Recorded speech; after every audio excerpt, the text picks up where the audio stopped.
नमस्कार, मैं हूं प्रतिमा पांडे और आप देख रहे हैं V9 न्यूज। देश और दुनिया की तमाम छोटी बड़ी खबरों के साथ चलिए शुरुआत करते हैं खबरों का सिलसिला। समस्तीपुर जिले मोरवा प्रखंड के खुदेनेश्वर मंदिर परिसर में बुढ़वा मंगला होली का आयोजन श्री शिव मंदिर खुदेनेश्वर धाम न्यास प्रबंधन समिति की ओर से किया गया।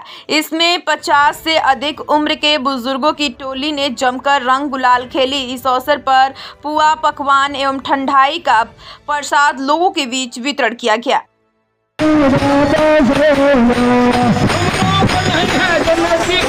चनौली अब बेचारी सोनारी लोग जो है ना बहुत दूर दूर जाते हैं कि वही लोग कह रही हैं कि कहना संग जा